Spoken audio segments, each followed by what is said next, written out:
it's all well and proper thinking about doing things like this and, you know, trying to build these initiatives. But if the founders themselves work nonstop and never switch off, it doesn't matter how many initiatives you put in place, the team will feel the pressure to do the same. So you have to model the behavior that you want. So you have to set the boundaries, the downtime, realistic expectations. You need to build well-being into your ways of working, not necessarily as an extra perk. So um, set aside time for people to be able to do deep work maybe once a week. I mean, I think I've implemented, no meetings once a week. There's a day that's basically meeting-free day once a week in other companies, and they've always gone down great. They allow you to sort of, catch up with your admin. You get so caught up in meetings, back-to-back meetings, etc., when you're in the office, and even when you're not in the office, just working remotely, there's just so much happening. But if you have those rules where people can decompress, can do focused work, if you say you're flexible, be really flexible. Don't just be flexible in terms of wanting to be trendy, be actually flexible. So allow people to have that flexibility, whether it's hybrid work, compressed hours, or freedom to manage, school runs or appointments, etc. These things, they don't cost much, but they go a long way in actually building the type of culture that you're trying to establish. So I think the most important thing would be, it starts with the founders and the leaders. What you do will set the tone for what other people will do, regardless of whatever initiatives you have in place. If you're not leading the charge, it would just be something you have on paper, but nobody actually does because they don't see you doing it.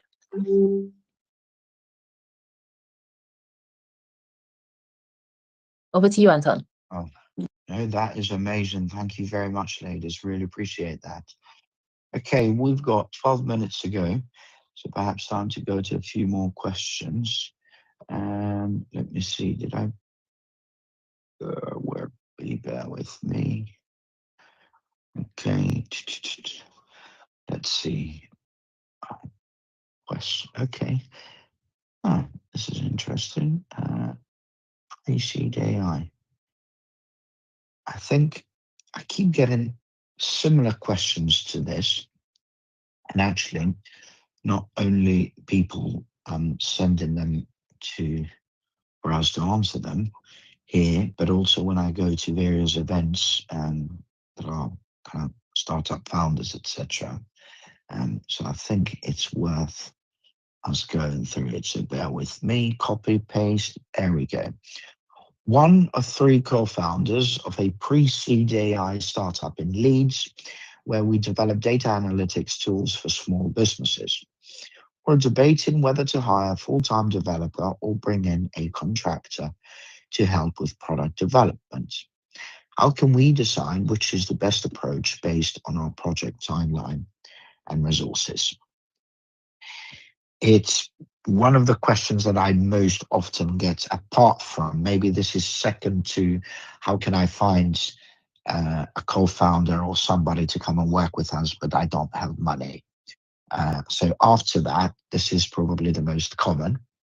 And I have to say, it is very common, but it's still uh, something that is quite individual in the sense that it depends on what your circumstances are. So you sending this question and not bothering to join us doesn't really help much. But okay, let's see what Rosie and then Sarah got to say on this. Rosie, what would you do here?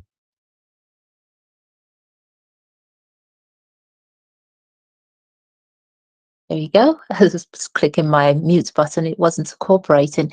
I think this is a question, as you've mentioned, we do get this type of question in different variations over the time that we've been doing this show.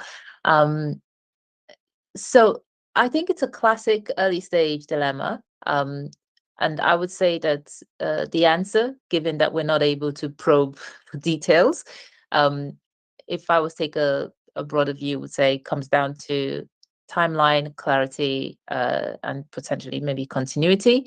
So if your project has clear time-bound deliverables, for example, we need to build an MVP or integrate a feature or test a prototype um, by a certain date, and it's very clear that it's got a deadline and needs to be delivered within that time frame.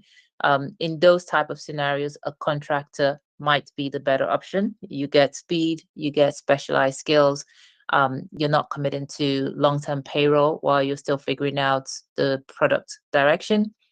But if what you're looking for is continuity, someone that will maintain the code base, knows the history of the code base, evolve the architecture, shape the long-term technical decisions, um, then a full-time developer in that instance would probably be much safer.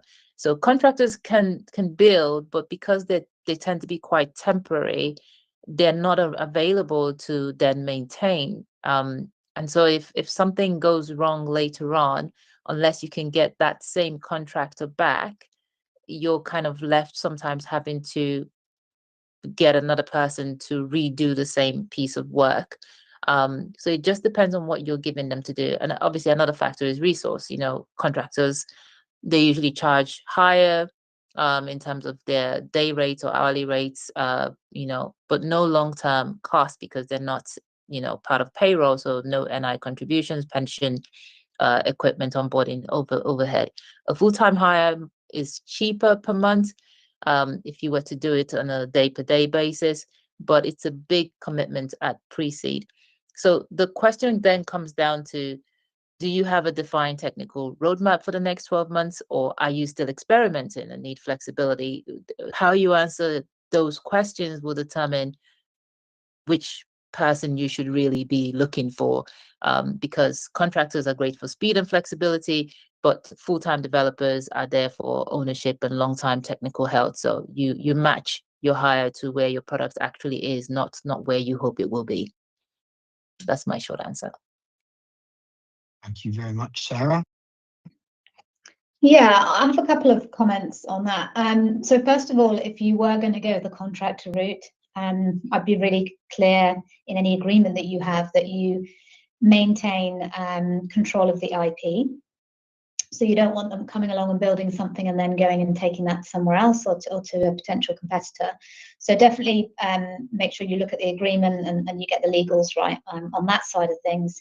But I think just building from there, again, what I've seen at the scale-up stage is sometimes decisions were made about the way the technology was built very early on that then can constrain you later down the line. So I think if you are going to invest in something and you are, by definition, a tech startup, then part of that investment needs to be to have someone who can kind of build that technology and maybe even the roadmap for you, and hopefully stick with it. Also making sure that you have clear goals for that person when you bring them on board, that they document and regularly update what they're doing, because that can be another problem. So even if you have someone that you employ, they leave later down the line, you could still be left exposed where you don't understand how things were done, or again, there might be some constraints that you weren't aware of. So I think just it's something to really get very structured about, whichever approach you choose. That's my suggestion. Thank you very much, ladies. Now, mine can be a bit controversial, but in general, if you can, obviously, it's always good to have it in-house, and especially with investors, they like for you to have it in-house, but being or taking into account that more often than not, early stage, you're always out of money and never have enough money to do anything. Again, this will depend on how techy you or your other co-founders are. But if you're techy enough, you may want to save some money and get a contractor, even overseas for that matter. Obviously, all that IP and everything, as the ladies mentioned, has got to be really tight. But on the other hand, if it's just for you to prove a point to get to the next stage, I would look at that. But again, it depends what level of technicality you and or your co-founders have, and then for you to be able to understand that. Because if you get a contractor that does something not quite right, and then you bring in somebody that has to start from scratch, as I think Rosie mentioned, and you're pretty much messed up. So it depends at where you are. With that in mind, we now have 3 minutes to go, so I guess some time for some parting words. Ladies, this hasn't been the most interactive Q&A we've had in terms of live questions, but I thought some of the questions were quite good. Anything for us before we let you go? Tell you what, we can start with Rosie, and then Sarah. I think this is your last session for 2025. Is that right? That is right, yes. There you go. So maybe you can go second, but we'll start with Rosie. Sure. I can't remember if you're joining us again, Rosie. Thanks, Anton. I'd need to check my schedule as well. It's possible, but I'd need to check. Well, it's always a big decision when you decide to do run your own company, etc. The good news obviously is that these days you do have access and information available through channels like Startup Talents Q&A and all the various other startup to scale up. Think you've got some for even fundraising and product, etc. So do tap into those as well if you can. And of course, you have access to people like myself and Sarah through this platform as well.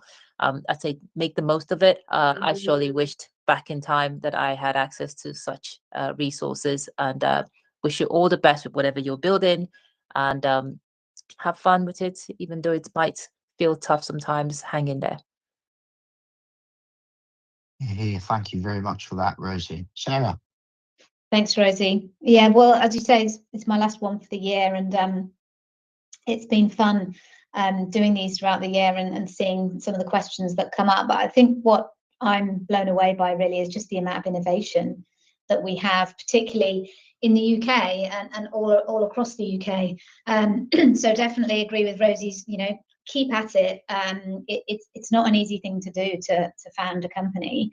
And I think, our culture it was really built around that entrepreneurial spirit. So I think it's great to see that level of innovation still really thriving, and keep joining these Q&As, because we do have some similar questions come up, but we also love to have new questions. So don't be shy if you've got a question that you haven't seen asked before.